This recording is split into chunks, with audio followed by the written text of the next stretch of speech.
नमस्कार, न्यूज़ के खास कार्यक्रम में आपका स्वागत है। मैं हूं देवेंद्र कुशवाहा। छत्तीसगढ़ में सरकार बनने के बाद गृह मंत्री विजय शर्मा की एक बड़ी पहल सामने आई थी।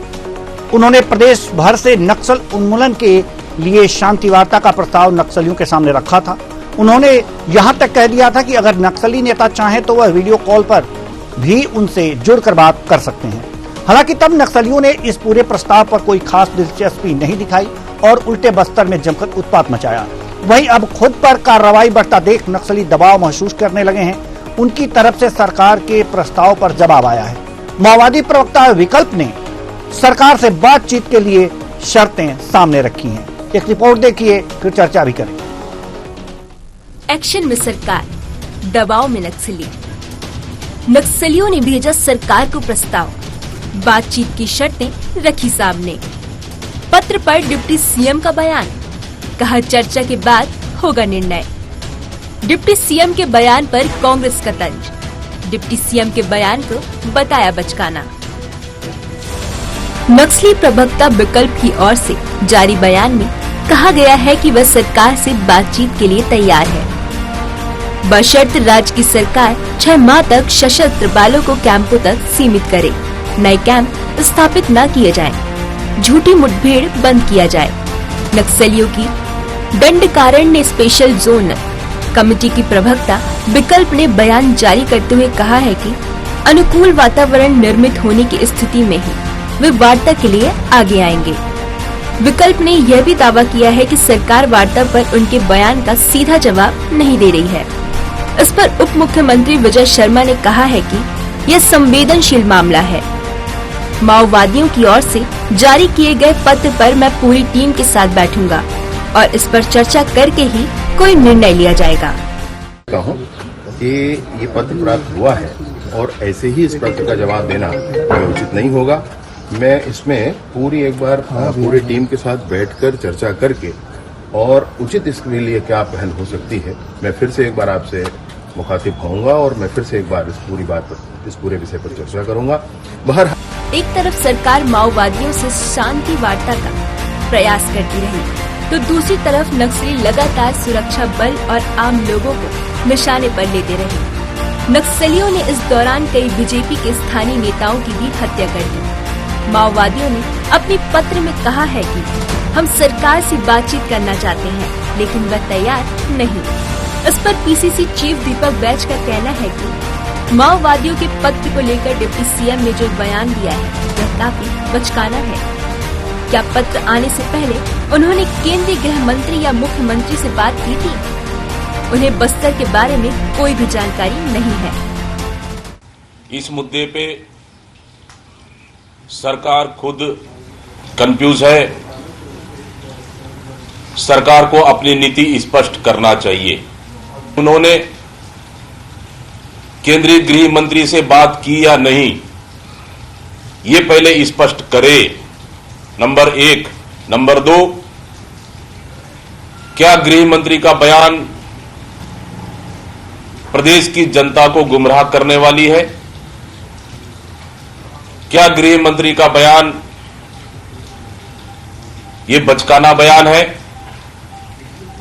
क्या प्रदेश की स्थिति का उनको भौगोलिक स्थिति का पता है, बस्तर का स्थिति पता है? आज लगातार भारतीय जनता पार्टी की सरकार, इस 3 महीने की सरकार में आदिवासियों के ऊपर लगातार, निर्दोष आदिवासियों के ऊपर एनकाउंटर हो रही है, फर्जी एनकाउंटर, फर्जी नक्सली बताकर मार दिया जा रहा है। आदिवासी माता बहनों के साथ लगातार हत्याएं हो रही है। इसका जवाबदार कौन? इसलिए मैं कह रहा हूं कि यह गृह मंत्री का बयान से सीधा सीधा साफ और स्पष्ट नजर आता है कि सरकार की कोई तैयारी नहीं है, सरकार की नीति स्पष्ट नहीं है और सरकार इस मसले पर खुद कंफ्यूज है। माओवादियों के इस पत्र पर राज्य सरकार का क्या जवाब होगा और मुख्यमंत्री एवं अधिकारियों से बात करने के बाद आखिर गृह मंत्रालय इस पर किस तरह के कदम उठाएगा, यह देखना होगा और आने वाले लोकसभा चुनाव में इसका क्या प्रभाव पड़ेगा, ये देखने वाली बात होगी। तो अब नक्सलियों की तरफ से सशर्त वार्ता की बातें आ रही हैं। पत्र लिखा गया है सरकार को नक्सलियों के द्वारा। आगे इस पर अब क्या निर्णय सरकार लेती है, ये देखने वाली बात होगी। आज इसी मुद्दे पर हम करेंगे चर्चा, और चर्चा के लिए हमारे साथ जो मेहमान जुड़े हुए हैं उनसे आपका परिचय करा दें। रितेश मोहरे जी, प्रवक्ता बीजेपी, रवि ग्वालानी जी, प्रवक्ता कांग्रेस। दोनों मेहमानों का बहुत बहुत स्वागत है हमारे इस कार्यक्रम में। चर्चा की शुरुआत करेंगे रवि ग्वालानी जी, प्रवक्ता कांग्रेस।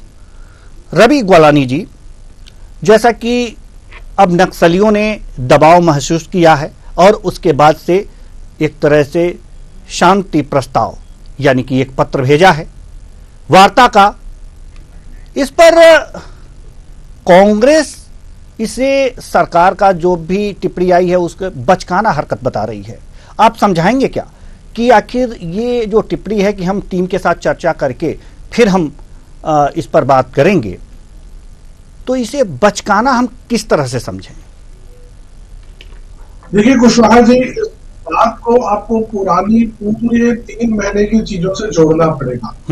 आप 3 महीना पहले देखिए, विजय शर्मा जी जब गृह मंत्री का पद मिला तो उस समय वो बयान देते थे हम नक्सलियों को कह रहे हैं सरेंडर कर दो वरना हम देख लेंगे, हमें पता है। फिर धीरे धीरे उन्होंने कहा कि आप वीडियो कॉन्फ्रेंसिंग में आओ, लेकिन आप देखिए कंटिन्यूअसली नक्सली गतिविधियां बढ़ती रही। आप पिछले 3 महीने के रिकॉर्ड निकाल लीजिए और पिछले 5 साल के रिकॉर्ड निकाल लीजिए। अब देखिए किस प्रकार नक्सली गतिविधियां रही। गृह मंत्री जी के एक भी बातों को नक्सलियों ने किस तरह से लिया। बीजेपी के नेताओं की हत्या हो रही है, ये लोग कुछ नहीं कर रहे हैं। एक एक वहां के आदिवासियों को मारा जा रहा है, वहां पे कंटिन्यूअसली फोर्स के ऊपर अटैक किया जा रहा है, लेकिन भारतीय जनता पार्टी, वो चाहे मुख्यमंत्री जी हो, गृह मंत्री जी हो या बाकी लोग हैं, वो लोग सिर्फ बयान ही कर रहे हैं। अगर बयानबाजी के ऊपर बयानबाजी आएगी तो इस तरह की प्रक्रिया कांग्रेस की तरफ से आना स्वाभाविक है। सबसे पहले तो भारतीय जनता पार्टी को अपनी नीति स्पष्ट करनी चाहिए कि वो नक्सलियों से किस तरह से मुठभेड़ करना चाहती है, किस तरह से उनको अटैक करना चाहती है। जब तक के बीजेपी की स्ट्रेटेजी क्लियर नहीं रहेगी, नेताओं का एक तालमेल सामंजस्य आपस में नहीं रहेगा, ये लड़ेंगे कैसे? और आप बात देखिए कि अभी फरवरी की ही बात कह रहा हूं मैं, एक एनकाउंटर हुआ जिसमें परिवार वाले आकर के कह रहे हैं कि वो नक्सली नहीं थे, लेकिन सरकार की तरफ से बयान आ रहा था कि नक्सलियों को मारा गया। तो ये बातें क्यों आ रही है? क्या वाकई में वो नक्सली थे कि नहीं थे, कि वो वहां के आदिवासी लोग थे? तो ये बातें सारी स्पष्ट होनी चाहिए। भारतीय जनता पार्टी किस स्ट्रेटेजी के अंतर्गत चल रही है उस पर क्लैरिटी आनी चाहिए।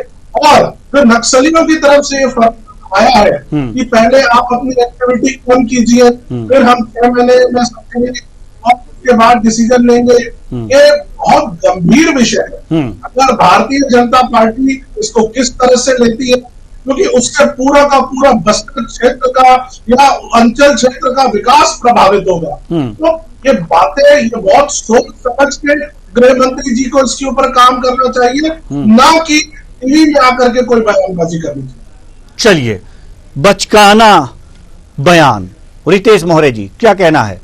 जो माओवादियों का पत्र आया है उस पर डिप्टी सीएम का जो बयान आया है उसे बचकाना कांग्रेस बता रही है। सबसे पहले तो न्यूज आवर के सभी दर्शकों को मेरा नमस्कार है जी, नमस्कार। और मैं बता देना चाहता हूं, जो कांग्रेस के प्रदेश अध्यक्ष दीपक भाई जी जो बयान दे रहे वो बचकाना बयान है, क्योंकि आज तक कांग्रेस ने नहीं किया। वो भारतीय जनता पार्टी के प्रदेश के गृह मंत्री ने जो बयान दिया, उन्होंने जो पहल किया, मुझे लगता है कांग्रेस को इसके लिए सराहना करने की बजाय वो आज वो टिप्पणी कर रहे हैं, क्योंकि नक्सलियों को मूल धारा में लेके आने की जो प्रक्रिया है वो तो बहुत पहले हो जाना था। 15 वर्षों की सरकार में भी हमने पहले प्रयास किया, लेकिन इन 5 सालों में कांग्रेस ने केवल नक्सलियों को पहुंचने का काम, उनके खिलाफ कोई एक्शन नहीं किया, ना ही उनको मूल धारा में जोड़ने का काम किया। परिणाम ये हुआ कि हमारे भारतीय जनता पार्टी के 11-12 नेताओं की हत्या हुई, आम लोगों की हत्या हुई। तो मुझे लगता है आज नक्सली जब मूल धारा में जुड़ने के लिए अगर गृह मंत्री के अगर प्रयास कर रहे हैं तो कांग्रेस के साथ खड़े होने की वजह इससे सीधी सीधी मानसिकता नजर आती है कि कांग्रेस केवल क्षेत्र में वोट बैंक की राजनीति करने के लिए कुछ भी किसी भी हद तक जा सकती है। मुझे लगता है कि कांग्रेस को आत्ममंथन और चिंतन करने की आवश्यकता है। इस प्रकार दीपक बैज जी ने एक बात और कही है कि डिप्टी सीएम को अपने बयान देने से पहले केंद्रीय गृह मंत्री से बातचीत कर लेनी चाहिए थी। सलाह तो अच्छी थी।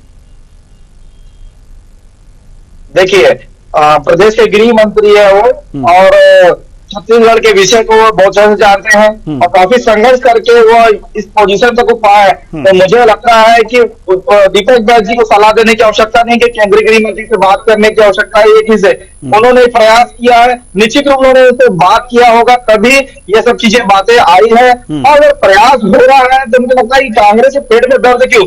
नक्सली क्या इंसान नहीं है? क्या वो मूलधारा में जोड़ने के लायक नहीं है?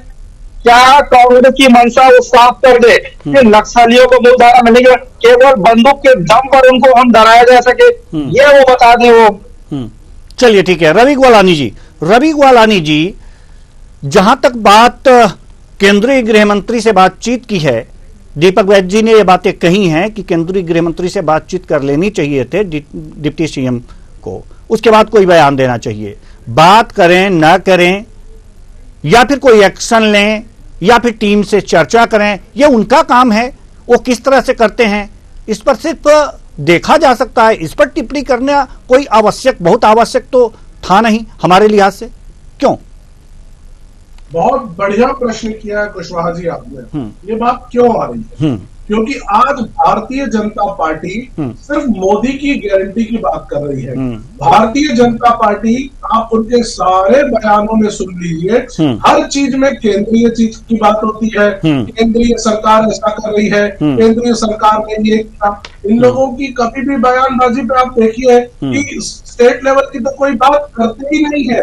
हर चीज पे कहते हैं डबल इंजन की सरकार, माननीय प्रधानमंत्री जी ने ऐसा कहा है, माननीय गृह मंत्री जी ने ऐसा कहा है।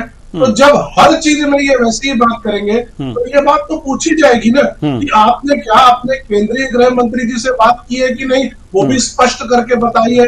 क्योंकि जब बाकी छोटी छोटी चीजों के ऊपर आप हर बात केंद्रीय करते हो तो इसके बारे में भी तो पूछा ही जाएगा, पहली बात। दूसरी बात, मैं जितना भारतीय जनता पार्टी के प्रवक्ता को अभी सुना, वो अभी भी हमको ही कोस रहे हैं। भैया, मैं राजनीति नहीं करना चाह रहा हूँ। नक्सली मुद्दा है, नक्सली मुद्दे के ऊपर बहुत सोच समझ करके आगे बढ़ना चाहिए। लेकिन आप लोग राजनीति से बाहर आते ही नहीं है। आप कह रहे हैं कि हमारे कारण आपके नेताओं की हत्या हो गई। अरे भैया, झीरम कांड अभी तक हम भूले नहीं है। हमारा पूरा का पूरा शीर्ष नेतृत्व प्रदेश का जो था वो पूरा का पूरा धराशायी हो गया, सब शहीद हो गए। हम भूले नहीं है।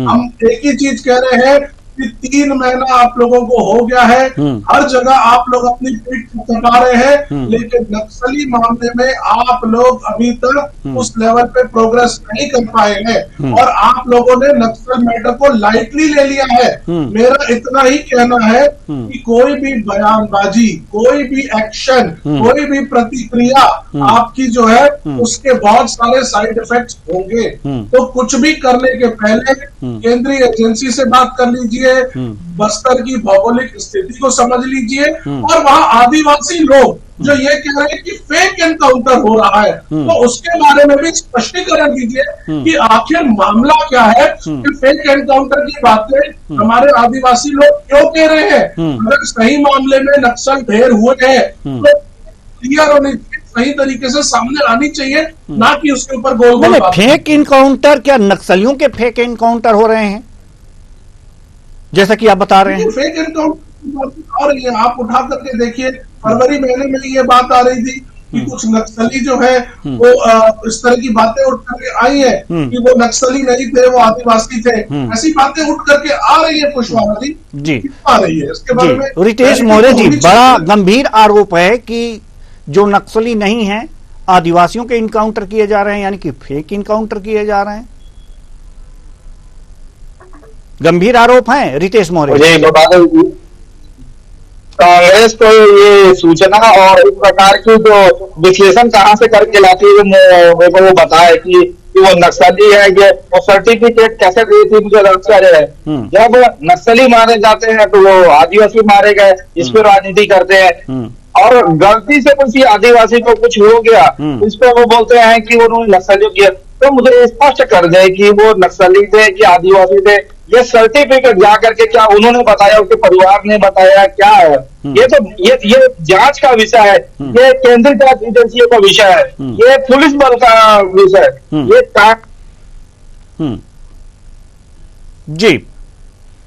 जी रवि ग्वालानी जी, आपके सूचना तंत्र पर रितेश मौर्य जी का सवाल खड़ा हो गया है जी। आपका सूचना तंत्र आखिर ये कैसे आया? कौन सा सर्टिफिकेट, किस सर्टिफिकेट के आधार पे कह रहे हैं, यानी कि किस आधार पे कह रहे हैं कि फेक इनकाउंटर हुए हैं, आदिवासी मारे गए हैं, उसे नक्सली बताया जा रहा है? कुशवाहा जी, ये बात तो इनको क्लियर करनी है ना। सरकार में ये बैठे हैं, एजेंसियां इनके पास है, केंद्र एजेंसी में भी जो है वो इन्हीं की सरकार के अंदर आ रही है, तो उसके बारे में तो यही लोग बताएंगे सच क्या है झूठ क्या है। वही तो कह रहा हूँ महोदय, आप जो बोल रहे थे पूछ रहे हो, वही जो मैं पूछ रहा हूँ। आप जो वो आरोप लगा रहे हो किस आधार पे, किन तथ्यों के आधार पे लगा रहे हो, बता दीजिए आप। क्या ये बात किसने आपको बताया है, अध्यक्ष को बताया है? ये अधिकार किसने दिया कि वो नक्सली है या आदिवासी है? ये तो जांच का विषय है कि ये आदिवासी था कि नक्सली था। ये पुलिस वहां पर सीआरपीएफ की जवाबदारी है कि वो जो बात बताएगी। आप इसमें जांच बैठाए हैं क्या, ये बता दीजिए। ठीक है रवि जी सबूत है क्या? कुशवाहा जी, भारतीय जनता पार्टी अपना पल्ला झाड़ रही है, उनके परिवार वाले कह रहे हैं, मैं कह रहा हूं, जो लोग मरे गए हैं उनके परिवार वाले ऐसी बात कह रहे हैं। पुष्टिकरण तो यही लोग देंगे ना, जो सरकार में बैठे हुए हम कह रहे हैं कि आप कौन सा सर्टिफिकेट लेकर के आए हैं। आप बताइए ना, उनके परिवार वाले ऐसा कह रहे हैं तो क्यों कह रहे हैं? क्या ऐसी बात है इनके बारे में कुशवाहा जी ये बताएंगे कि मैं बताऊंगा? जी रितेश मौर्य जी जवाब दीजिए। जो आदिवासी मरे हैं, जो नक्सली मरे हैं, कुछ जो नक्सली मारे गए हैं, परिवार वाले कह रहे हैं ये जांच का विषय है, इसलिए मैं बार बार बोल रहा हूँ जांच का विषय है। इसमें कोई सर्टिफिकेट नहीं सकता कि उसके परिवार वाले बोल दिए तो निर्दोष है। ये जांच का विषय है, ये जांच एजेंसियों का विषय है कि वो निर्दोष था कि दोषी था। जांच कौन करेगा? जांच कौन करेगा? क्या इस विषय पर जांच कमेटियां बैठी हैं, बनी हैं, सरकार ने बनाया है? अभी ऐसा कोई आधिकारिक बयान तो नहीं आया है कि वो जांच एजेंसी बैठी है, लेकिन जो कांग्रेस आरोप लगा रही है मैं उसका जवाब दे रहा हूं कि ये सोच समझ के बोले कि केवल किसी को बोल देने से कि वो निर्दोष है। आपको याद होगा कि जम्मू आतंकवाद के मुद्दे पर उनके परिवार वाले बोले कि वो शहीद हुआ, मुक्ति परिवार वाले बोले हैं, वो आतंकवादी पूछ रहा हूँ अगर माना गया का विषय मैं बार बार बोल रहा हूँ, अगर जांच होती है तो स्पष्ट होगा। ऐसे बयान देकर के जनता गुमराह करने की आवश्यकता नहीं है। कांग्रेस की ये पुरानी परंपरा है, जब वो चुनाव हारते हुए नजर हमारी परंपरा कुछ भी आज सरकार ये बैठे हैं, जांच इनको करनी है और उसके बाद भी हमारे ऊपर दोष डाल रहे हैं। ये तो पराकाष्ठा है। को मूल धारा में मतलब आज आप सत्ता में बैठे हो और विपक्ष का भी काम कर रहे हैं। कांग्रेस आपको बता दें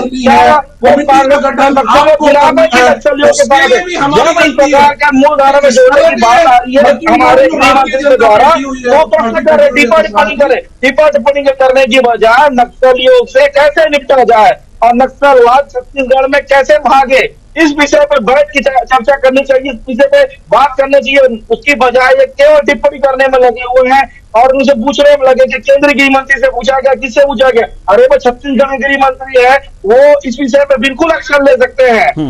पूर्व के गृह मंत्री साउथ के घर बैठे और चलिए ये विवाद का विषय है, ये ठीक है हम इस पर ज्यादा समय खर्च ना करें, दूसरे सवाल पे आए। रवि ग्वालानी जी कुछ कहना चाह रहे हैं, जल्दी से अपनी बात रखिए, फिर हम दूसरे सवाल पे आते हैं। आज ही मैं बीजेपी के प्रवक्ता को ये बताना चाहता हूँ कि आज के समय में आप लोगों की सरकार आ चुकी है, अब जांच आप लोगों को करनी है, जांच कमेटी का गठन भी आपको करना है, उसकी रिपोर्ट भी आप लोगों को ही लानी, हम लोगों को नहीं लानी है, हम विपक्ष में बैठे हैं।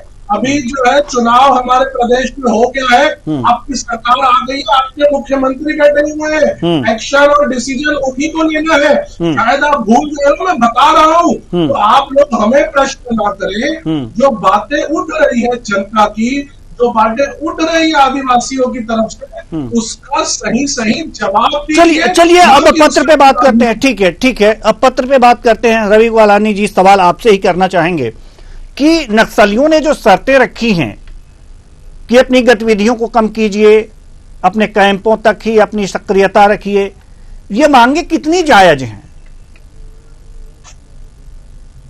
मुझे एक बात बताइए कुशवाहा जी, पत्र लिखा है उन्होंने सरकार से, इसके बारे में सरकार जवाब देगी कि वो इनके चीजों को क्या देख रही है। नहीं, विपक्ष भी इसे देखेगा कि जो ये विपक्ष भी देखेगा, विपक्ष देखेगा कि आखिर ये पत्र जो आया है वास्तव में इसमें शर्तें क्या रखी गई हैं, तब तो यह कैलकुलेट कर पाएगा विपक्ष की अब सरकार देखें क्या करती है, इनकी बातों को सही मानती है नहीं मानती। पहले सबसे पत्र आया है नक्सलियों की तरफ से, और वो क्यों आया? क्योंकि सरकार कह रही थी बातचीत करो, सरकार उनको कह रही थी वीडियो कॉन्फ्रेंसिंग से बात करो। अभी सबसे बात सेकंड नंबर पर यही आती है कि उनकी तरफ से जो पत्र आया है उसके लिए सत्ता पक्ष का क्या कैलकुलेशन है। जब तक सत्ता पक्ष का डिसीजन नहीं आया, जब तक सत्ता पक्ष में बैठे हुए लोग उस पर एक कॉल नहीं लेंगे, विपक्ष के होने के नाते मेरी कोई भी प्रतिक्रिया जल्दबाजी होगी। पहले हम तो देखिए सरकार नहीं, जो शर्तें रखी है, जो दो शर्तें हैं, हालांकि सरकार ने ये बातें कही हैं, कि हम टीम बनाएंगे, उस पर चर्चा करेंगे, उसके बाद हम कोई इस पर बयान दे पाएंगे। और साथ ही साथ लेकिन जो बातें सामने आ गई हैं उस पर आम जनता भी चर्चा कर सकती है, विपक्ष भी चर्चा कर सकता है कि क्या सही होना चाहिए, कि क्या वास्तव में अगर जो गतिविधियां कम कर दे सरकार, अगर मान लीजिए कि सरकार उनकी बातें मान लेती है, तो नक्सलियों पे कितना विश्वास किया जाए कि वो अपनी बात पे अडिग रहेंगे, शांति के लिए आगे आ जाएंगे। कुशवाहा जी, भारतीय जनता पार्टी के गृह मंत्री जी किस तरह से बात कर रहे हैं, इनका कितने लोग क्या इनपुट दे रहे हैं, इंटेलिजेंस की तरफ से क्या रिपोर्ट आ रही है, ये बातें जब तक सामने नहीं आएंगी इसके ऊपर टिप्पणी करना विपक्ष की तरफ से जल्दबाजी होगी। मैं इतना ही कहना चाहूंगा कि कोई भी चीज अगर हो रही है, अगर नक्सली लोग कोई भी चीज कह रहे हैं, उसके ऊपर फैसला लेने के पहले भारतीय जनता पार्टी को मैच्योरली सोचना चाहिए, विचार करना चाहिए, भौगोलिक स्थिति, वहां की फोर्स क्या कह रही है, सारी चीज समझनी चाहिए और हर पक्ष के लोग को कॉन्फिडेंस में लेकर के कोई फैसला लेना चाहिए, क्योंकि ये बहुत गंभीर मामला है। अगर एक भी गलती हुई, एक भी चूक हुई, तो इसके भयंकर परिणाम आ सकते हैं। जी, रितेश मोहरे जी, जो रवि ग्वालानी जी ने कहा वास्तव में 16 आने सच बातें कही हैं। काफी सोच विचार करके फैसला लेना होगा, काफी जो हैं अपनी टीम से, जैसे कि उन्होंने कहा सेना से, जो भी इंटेलिजेंस है उनसे विचार करके इस पर फैसला करना होगा। लेकिन सवाल यहां पर यह है कि क्या सरकार की जो गतिविधि है, यह पत्र नक्सलियों का जो आया है उस गतिविधि से प्रभावित होकर आया है, यानी कि इस समय क्या माना जाए, इस पत्र का आशय यह माना जाए कि नक्सली थोड़े से सरकार के काम से घबराए हुए हैं? रितेश मोरे जी। निश्चित रूप से देखिए, जब छत्तीसगढ़ में भारतीय जनता पार्टी की सरकार आती है और जब नक्सली घटना होता है, और छत्तीसगढ़ इतिहास में पहली बार गृह मंत्री से विजय शर्मा जी सुदूर इलाकों में जाते हैं, पीड़ित परिवार से बातचीत करते हैं और नक्सलियों के खिलाफ जो एक्शन ज्वाइंट ऑपरेशन होने की बात जब होती है तो निश्चित रूप से उनके अंदर घबराहट होगी। और अभी आपने भी देखा कि जब अमित शाह जी पहले आए तो उन्होंने भी कहा था कि छत्तीसगढ़ में हम नक्सली खत्म करके रहेंगे। तो निश्चित रूप से मैं बोल सकता हूँ कि सारी योजना जो प्लानिंग है ये बहुत सोची समझी, जिसके कारण नक्सली भी चाहते हैं कि हम मूल धारा में आ करके राष्ट्र के विकास में हम सहयोग करें। कुछ हो सकते हैं जो विदेशी ताकतों से नक्सली अपने मकसदों को कामयाब करने की कोशिश करें, लेकिन वहाँ के आदिवासी भाई बहने या फिर वहाँ के ग्रामीण इलाके के लोग चाहते हैं कि यहाँ प्रदेश का विकास हो, हमारे क्षेत्र में स्कूल बने, कॉलेज बने, अस्पताल बने, वहाँ सड़कें बने, ताकि उनका आर्थिक रूप से भी उन्नति हो। तो निश्चित रूप से ये पूरी जो प्लानिंग है, गृह मंत्री जो बयान दिया, ये सोची समझी हुई बड़ी योजना के तहत है, और निश्चित रूप आने वाले समय में सकारात्मक जो है इसका परिणाम देखने को मिलेगा। जी, बहुत ही कम समय बचा है। रवि ग्वालानी जी, हम आपके पास आना चाहेंगे।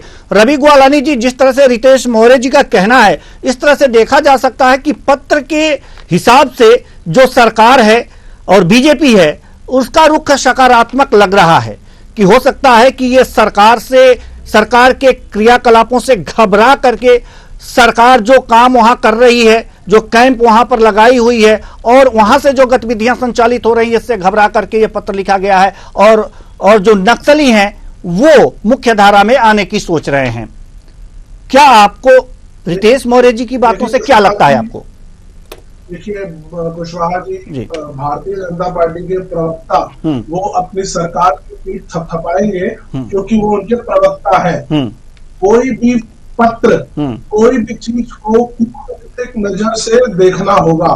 सिर्फ इस एंगल से ले लेना कि नक्सलियों ने एक पत्र लिख दिया है और उससे हम अपनी पीठ थपा लें, ये शायद जल्दबाजी होगी, क्योंकि actually back of the mind उनके क्या चल रहा है, ये इंटेलिजेंस इनपुट सरकार के पास क्या आ रहा है कि वो ऐसा पत्र क्यों लिखे हैं, ऐसी क्या परिस्थिति बन गई। क्या गुमराह करने की कोशिश तो नहीं है कि सरकार को गुमराह करो और अंदर से पनप करके बैठ जाओ, बाद में चीजें अपनी बात से बदल जाना। क्योंकि पुराना एक गाना है, हम सबने सुना हुआ है, रस्में वादे प्यार वफा सब बातें हैं, बातों का क्या। तो एक चिट्ठी आ जाने से अपनी पीठ थपथपाना बहुत जल्दबाजी होगी। मैं फिर कहूंगा कि नक्सल मूवमेंट है, आप इतिहास उठा लीजिए, नक्सली लोग छोड़ते नहीं है और उन लोग निर्दयी है। आप कोई भी फैसला ले, सरकार कुछ भी सोचे, हर एंगल पर विचार करना चाहिए। अपनी पीठ थपथपा देना, ये कि 3 महीने में हमारी ऐसी एक्शन, ऐसी स्ट्रेटेजी आ गई कि हम लोग जो है नक्सलियों को कंट्रोल कर लिए, जल्दबाजी होगी। क्योंकि आप आंकड़े उठा लीजिए, बहुत उन लोगों ने मारा है, हमारे बहुत सारे आदिवासी भाई बहन, हमारे पुलिस वाले, सुरक्षा बल, यहाँ तक कि मेरी भारतीय जनता पार्टी के भाई और बहन, उनको तक उन्होंने नहीं छोड़ा है। तो बीजेपी को बहुत सोच समझ करके आगे बढ़ना चाहिए, राजनीति नहीं करनी। बिल्कुल, राजनीति इस विषय पे होनी ही नहीं चाहिए। बहुत बहुत धन्यवाद दोनों मेहमानों का, आप आए और अपने अपने विचार साझा किए। तो कुल मिलाकर के देखा जा सकता है कि वास्तव में नक्सलियों ने पत्र भेजा है, चिट्ठी आई है नक्सलियों की तरफ से, और ये चिट्ठी ये कहती है, शर्त रखती है हम आपसे गलबहियां तो करेंगे लेकिन मेरी शर्तें मान लीजिए, अपनी जो गतिविधियां हैं उसको रोकिए, फिर हम आपके साथ गलबहियां करेंगे। ऐसे में बड़ा सोच समझ करके कदम उठाना होगा। डिप्टी सीएम ने कहा भी है कि हम इसका जवाब, इस पर कोई भी बयान तभी देंगे जब अपनी टीम से चर्चा कर लेंगे। आखिर नक्सलियों की मंशा क्या है? ये जो नक्सलियों की तरफ से प्रेम पत्र आया है, इसके मायने क्या हैं? जो शांति का संदेश दिया गया है कि हाँ अब हम शांति के रास्ते पर चल निकलेंगे, इसके वास्तव में मायने क्या है, यह समझना होगा। उसके बाद से ही सरकार को कोई कदम उठाना चाहिए। फिलहाल इस कार्यक्रम में इतना ही, मुझे दीजिए इजाजत, नमस्कार।